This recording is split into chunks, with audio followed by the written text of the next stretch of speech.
AITA for not wanting to host Christmas after the family stole all the Thanksgiving food leftovers. Thanksgiving is my absolute favorite holiday.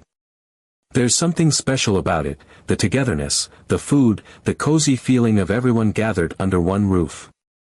I've always loved hosting, even though it's a ton of work. This year, my husband and I volunteered to host for the first time in a while. We were excited, but I was also a little nervous because, let's face it, hosting Thanksgiving for family can be a whole production.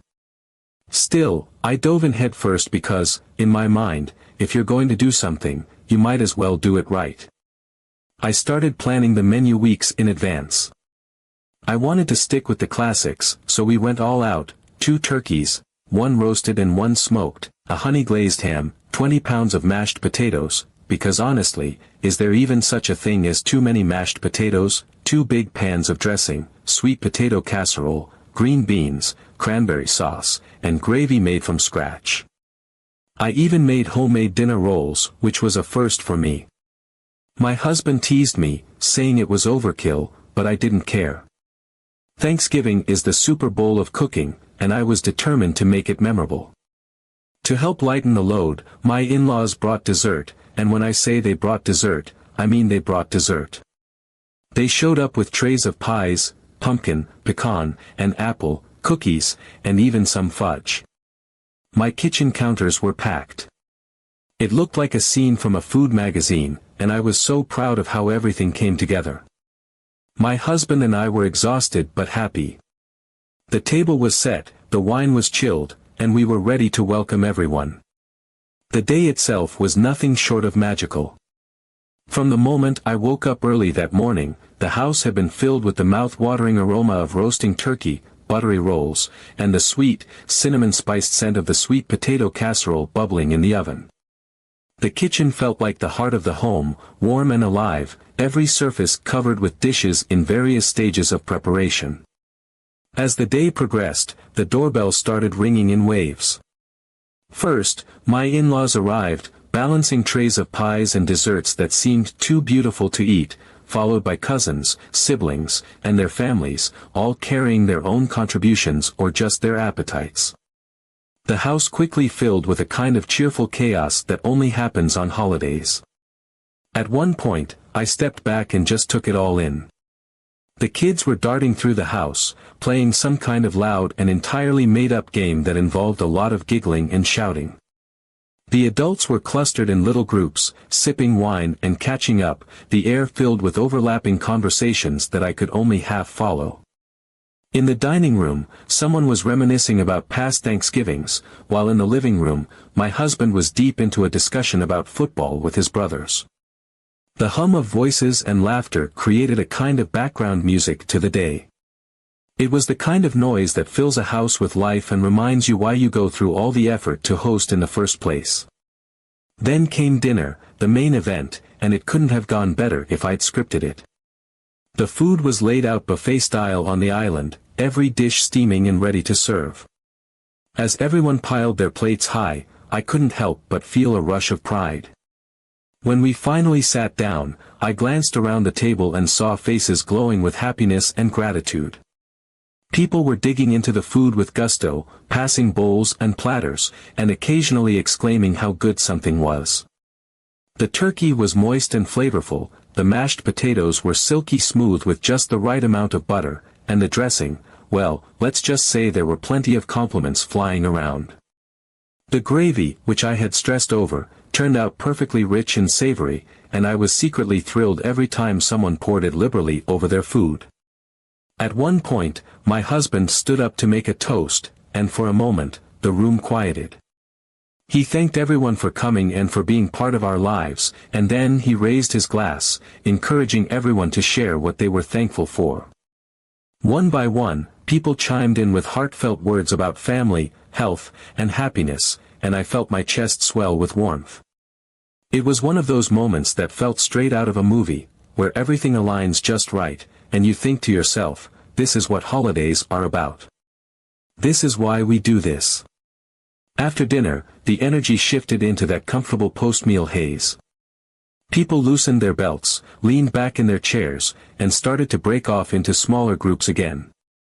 Some migrated to the couches to relax, others grabbed slices of pie or cookies from the dessert table, and the kids resumed their boisterous play in the backyard. My husband, ever the gracious host, grabbed a stack of plastic leftover containers we'd bought specifically for the occasion and set them out on the counter. "Help yourselves to some leftovers," he called out cheerfully, waving at the containers. I smiled, thinking what a thoughtful idea that was. Thanksgiving is about sharing, after all, and with the amount of food we'd made, I figured there'd be plenty for everyone to take home a little something. At that moment, I wasn't even thinking about the logistics of it all. I assumed people would take what they needed, maybe a plate of turkey, a scoop of mashed potatoes, and a slice of pie to enjoy the next day. The containers sat on the counter, a simple and generous gesture, and I felt a little wave of satisfaction, knowing we'd done our part to make the day special for everyone. After that, we went back into the front room to continue chatting. By this point, I was completely wiped out. Cooking all day and hosting for a big group takes it out of you, so I kicked back on the couch with a glass of wine, letting the warmth of the evening sink in. My husband and I stayed up for a bit longer, saying goodbye to people as they trickled out. When everyone was finally gone, I noticed the kitchen was spotless. The food that had been on the island and dining table was gone, but I figured my husband or someone else had packed it all up and put it in the fridge. Feeling content, I went to bed. The next morning, I woke up starving. You know how it is after a big holiday meal, you don't eat much the next day because you're so full, but by the following morning, you're ready to dive into the leftovers. I had visions of turkey, mashed potatoes, and gravy dancing in my head. I practically skipped into the kitchen, opened the fridge, and nothing. When I say the fridge was empty, I mean empty. All that was left was a sad little bag of turkey wings and half a bag of dressing. At first, I thought there had to be some mistake. Maybe the leftovers had been moved to the fridge in the garage. I ran out there, heart pounding, but no. Nothing. I stood there, staring at the empty shelves, trying to process what had happened. I called out to my husband, who was in the next room, still in a daze from the sheer emptiness of the fridge. My voice probably carried more confusion than urgency. "Hey, did we? I don't know, donate all the leftovers to a food bank or something?" It felt like the only logical explanation for what I was seeing. After all, how else could every single scrap of food from the night before, 20 pounds of mashed potatoes, 2 turkeys, a ham, countless sides, and an entire dessert buffet, vanish into thin air? He came into the kitchen, drying his hands on a dish towel, and gave me a puzzled look. "Donate? No. Why would we do that?"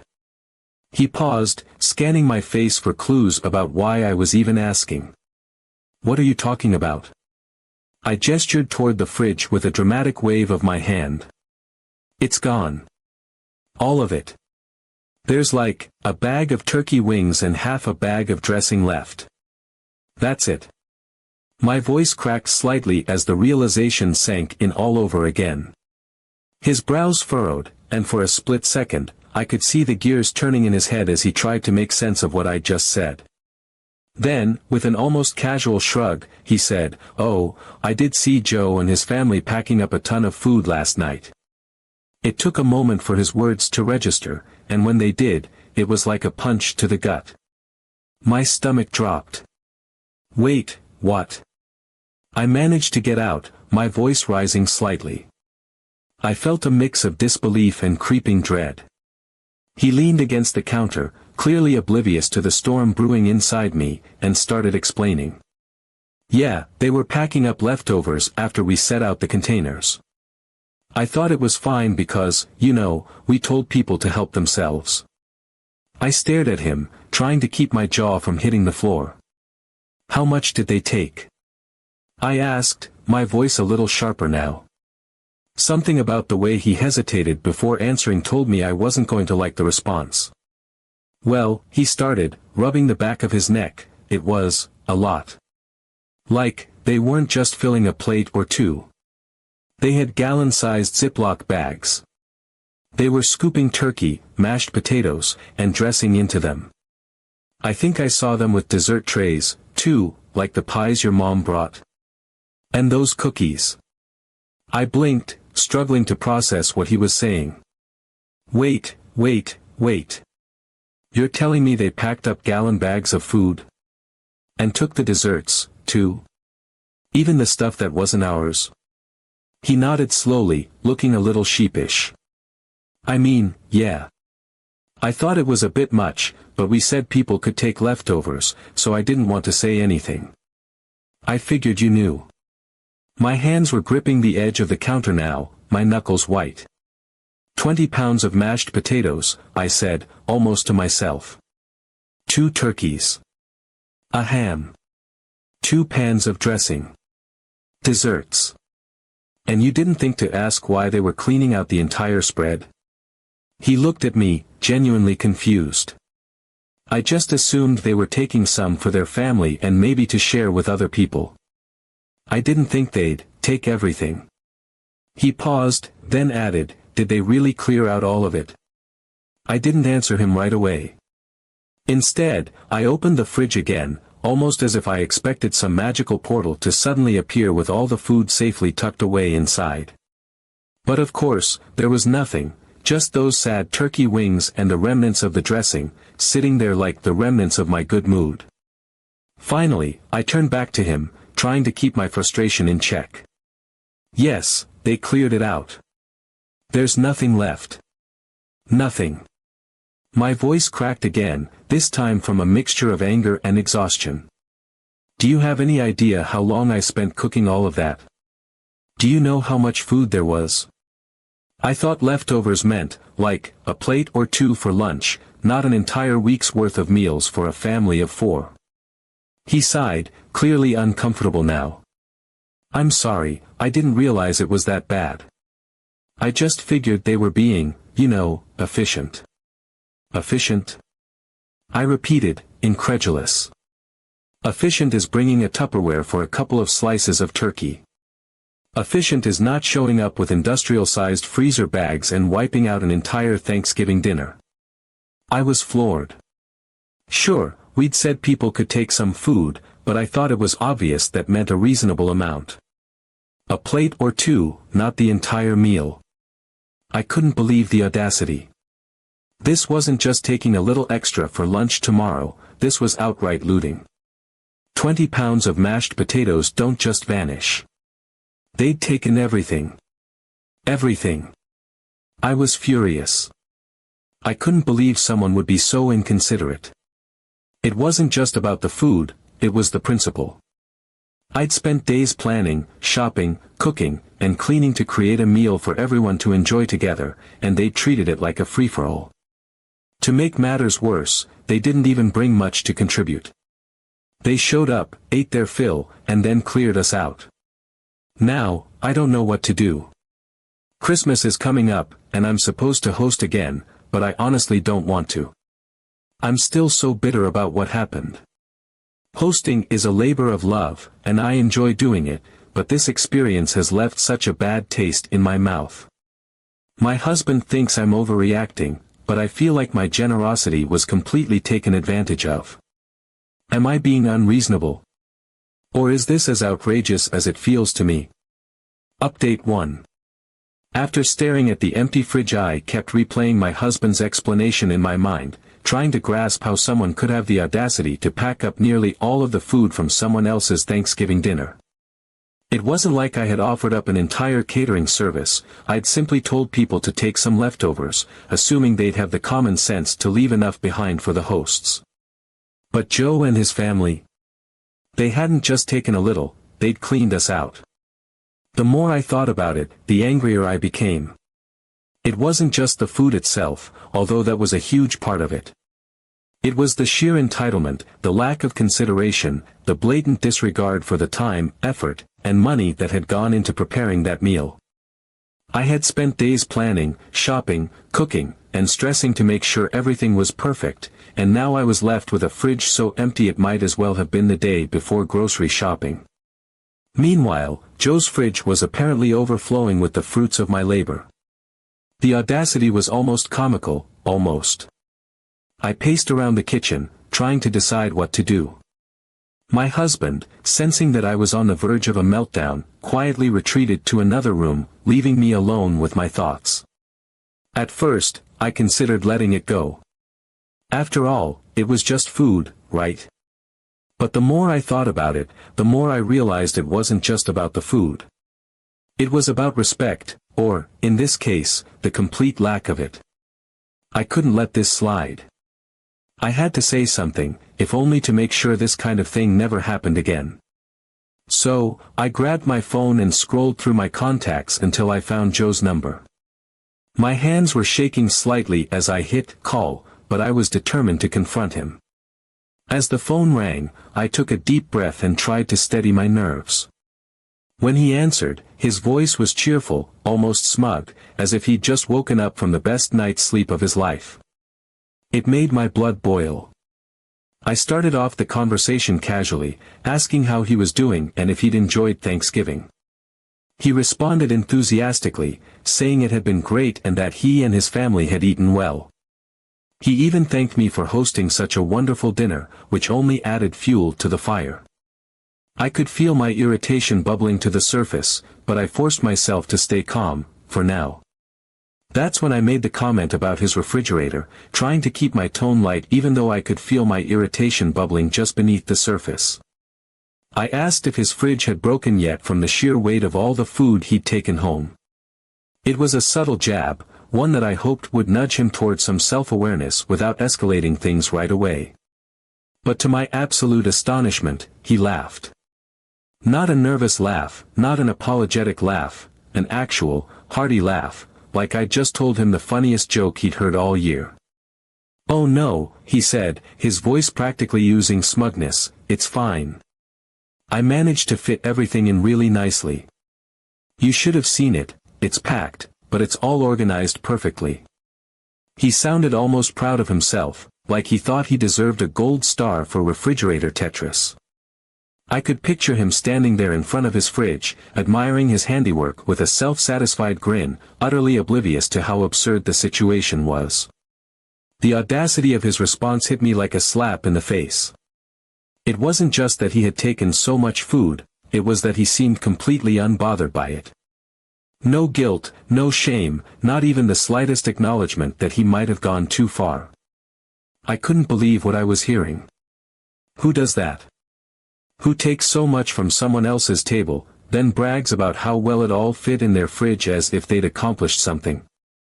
The sheer boldness of it was staggering.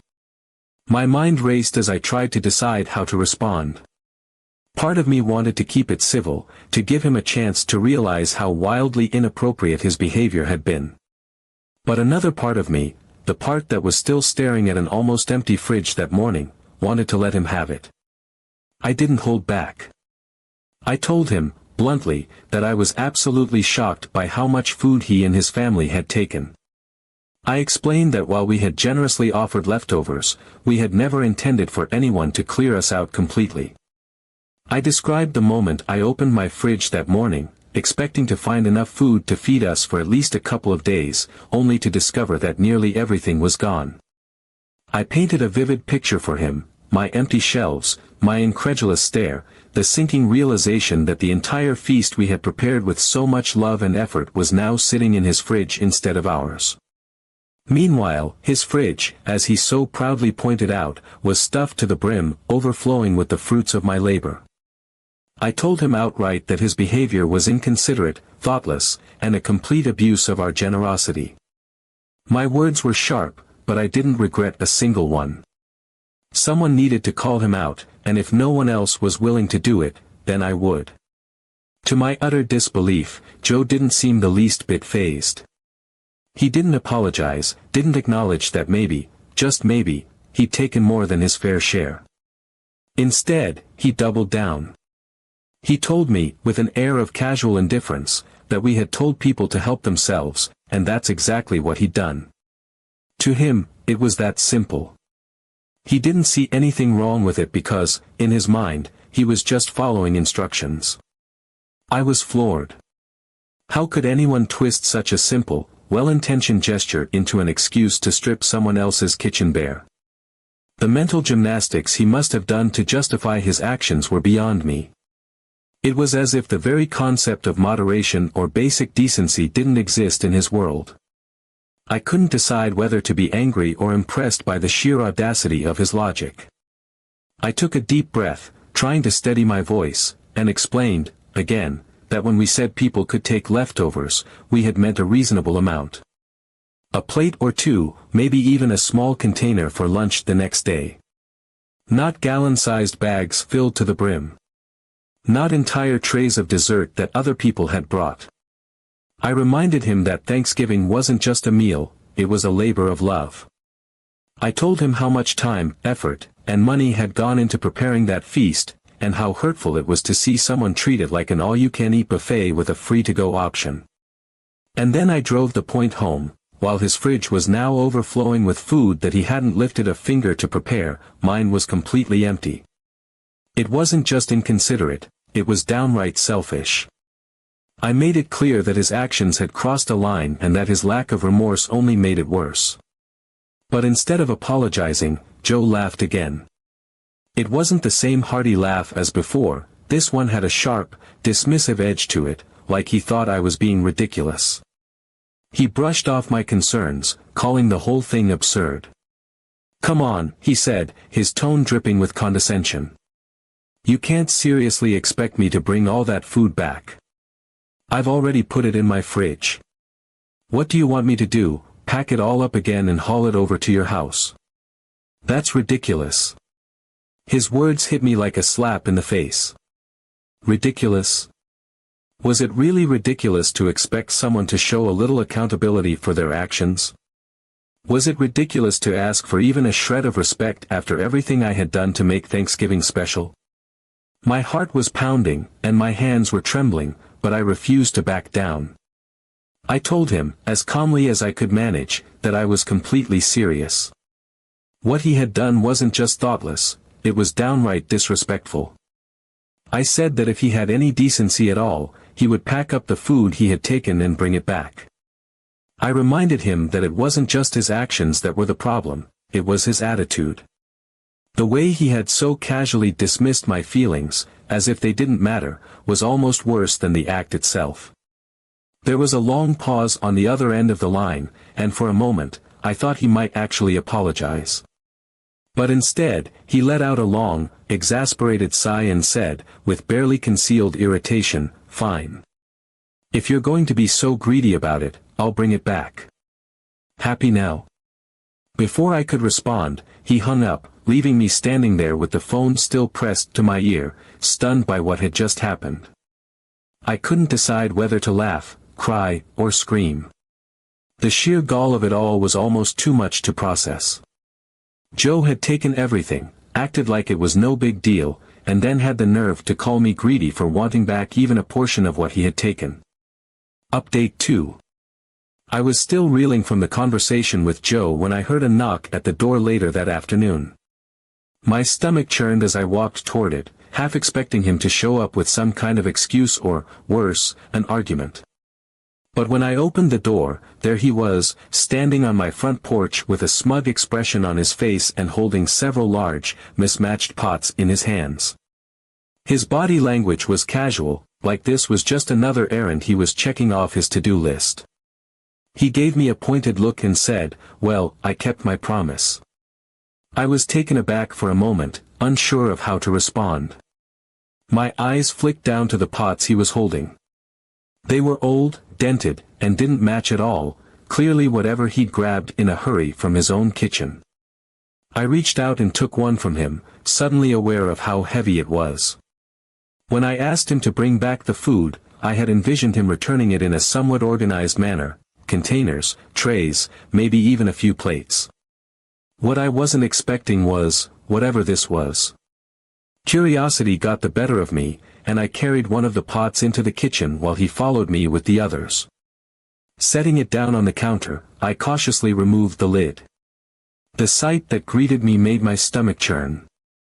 Inside was an unappetizing, chaotic mess, turkey chunks floating in what looked like gravy, mashed potatoes mashed even further into an unidentifiable paste, bits of sweet potato casserole stuck to the sides, and flecks of green bean casserole mixed in. It was as though someone had taken every component of our Thanksgiving meal and stirred it together into a grotesque Thanksgiving stew.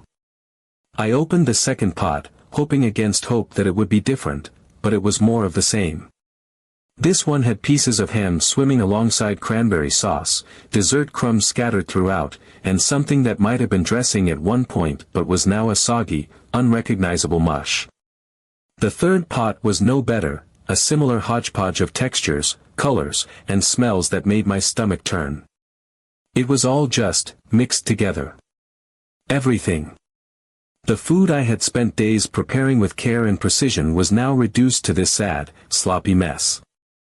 I stood there in stunned silence for a moment, trying to process what I was looking at. It was almost impressive, in a horrifying way. How could anyone think this was acceptable?